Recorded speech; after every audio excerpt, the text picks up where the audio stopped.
Hello दोस्तों, good morning to everyone and welcome to Quran coaching centre. तो चलिए हम लोग फिर से ये 12th क्लास का जो इंग्लिश का सीरीज चल रहा है उसमें हम लोग आज सेकंड चैप्टर पढ़ेंगे। इसके पहले first chapter Indian civilization and culture के बारे में हम लोग काफी ये डिटेल में पढ़ लिए। उससे रिलेटेड जो भी क्वेश्चन था उसको भी हम लोग कंप्लीट कर लिए। तो आप लोग उसको देख लीजिए और इस प्रकार जुड़े रहिए। हम लोग धीरे धीरे एक एक करके प्रत्येक चैप्टर का ये क्वेश्चन आंसर और समरी के साथ कंप्लीट करेंगे। इस प्रकार हम लोग आसानी से पूरे बुक का तैयारी कर सकते हैं। तो आज हम लोग ये सेकंड चैप्टर पढ़ेंगे, भारत इज माई होम। तो भारत इज माई होम क्या है? तो Bharat is my home is a speech and that was delivered by doctor Zakir Hussain. तो डॉक्टर जाकिर हुसैन के द्वारा दिया गया ये भाषण है। ये कब दिया गया? वो भारत के तीसरे राष्ट्रपति के पद पर जब ये शपथ ग्रहण के समय जो भाषण दिए, और उसी भाषण से ये ले लिया गया भारत इज माई होम। तो यहाँ पे उनका ब्रीफ ये इंट्रोडक्शन है, इससे क्वेश्चन बनता है। तो एक बार इसको देख लीजिएगा।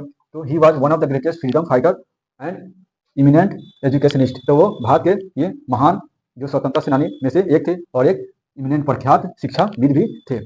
और he served he has served as the governor of Bihar before the elected president. वह भारत के राष्ट्रपति बनने से पहले बिहार के गवर्नर के रूप में सेवा दे चुके थे। उसके बाद ये राष्ट्रपति बने 1967 और 2 साल तक रहे। उसके बाद इनका ये डेथ हो गया। तो ये हुआ उनका ये ब्रीफ, उनका इंट्रोडक्शन। तो आप लोग इसको नोट करके आप लोग इसको रिवीजन करके रखिए। उसके बाद नेक्स्ट इसके बारे में हम समरी पढ़ते हैं। तो समरी के में पढ़ते हैं भारत इज माई होम का ये समरी। तो भारत इज माई होम ये जो स्पीच दिया गया है उसका जो भी स्पीच है उसको काफी ये सिस्टमेटिक ढंग से और काफी इजी वर्डों के साथ इसमें ये सजाया गया है, लिखा गया है। इसको एक बार पढ़ने से ये काफी इजीली याद हो जाएगा। एक बार इसका हिंदी एक्सप्लेनेशन सुन लीजिए और इससे और ज्यादा इफेक्टिव होगा। तो Bharat is my home is an extract from the speech of doctor Zakir Hussain. इसका मतलब क्या हुआ? भारत इज माई होम जो है वह डॉक्टर जाकिर हुसैन के स्पीच से लिया गया ये पार्ट है। He delivered this speech in 1967। उन्होंने ये भाषण 1967 में दिए।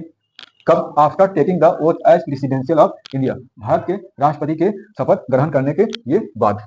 उसके बाद इन दिस स्पीच इस भाषण में ही प्लेजेज टू बी लॉयल। इस भाषण में वे संकल्प ले रहे हैं बी लॉयल क्या? विश्वासी बने रहने के लिए टू द नेशन, नेशन के प्रति, देश के प्रति और अपने कल्याणकारी कामों के प्रति, लोगों के लिए, जो देश के लोगों के लिए जो कल्याणकारी काम है उसके प्रति विश्वासी बने रहने के लिए वह संकल्प ले रहे हैं। उसके बाद नेक्स्ट पैराग्राफ में in this first presidential speech, इस फर्स्ट जो उनका प्रेसिडेंशियल स्पीच था उसमें डॉक्टर जाकिर हुसैन एक्सप्रेस ये व्यक्त कर रहे हैं this gratefulness to the people of India.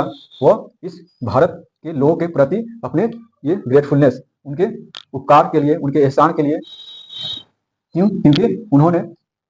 क्योंकि उन पर लोगों ने विश्वास करके भारत के राष्ट्रपति बनाए। तो इसी विश्वास के लिए वे भारत के लोगों के प्रति वे ग्रेटफुलनेस, वे आभार व्यक्त कर रहे हैं इस भाषण में। सो ही प्लेजेज, इसलिए ही संकल्प लेते हैं एंड सेज कहते हैं भारत इज माई होम, जो भारत है मेरा घर है, and its people are my family, और इसके जो लोग हैं वह मेरे फैमिली है। तो इसमें वह संकल्प लेते हैं, ये भारत के बारे में कह रहे हैं कि Bharat is my home and its people are my family. He says that वह he does not belongs to particular region, creed and class of India. वे बताते हैं कि वह भारतीय लोगों की तरह ही है, कोई उनका पार्टिकुलर क्षेत्र नहीं है, समुदाय नहीं है, ये क्लास नहीं है, वे भारतवासी है, भारत के, वो भारत से किसी तरह वे अलग नहीं है, अलग जाति धर्म उनका नहीं है। उसके बाद फिर अकॉर्डिंग टू हिम, उनके अनुसार our past culture is very important. हमारा जो ये प्राचीन काल का जो सभ्यता संस्कृति है काफी इंपॉर्टेंट है फॉर द नेशन। ये भारत के लिए ये पुराने सभ्यता संस्कृति को बनाए रखना ये काफी देश के लिए जरूरी है। It is not dead and static. ये भारत की सभ्यता संस्कृति अभी भी क्या है? ये डेड और स्टैटिक शिथिल नहीं हुआ है, अभी भी क्या? इट इज क्या? ये it is alive and dynamic. अभी भी ये क्या है? जिंदा है और ये गतिशील है। इसके बाद so we have to build our present.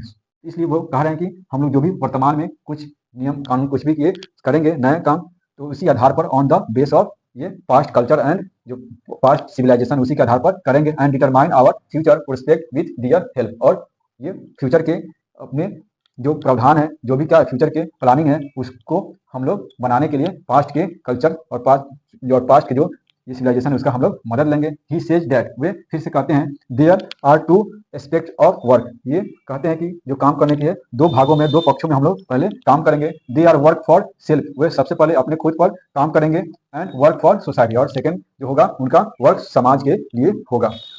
उसके बाद इस सब का ये निष्कर्ष निकालते हुए कंक्लूजन दे रहे हैं 10। इस प्रकार doctor Zakir Hussain wants to work, इस प्रकार डॉक्टर जाकिर हुसैन ये चाहते थे वर्क फॉर कल्चरल डेवलपमेंट, ये भारतीय सांस्कृतिक के विकास के लिए, डेवलपमेंट के लिए ये काम करना चाहते थे। And for nation.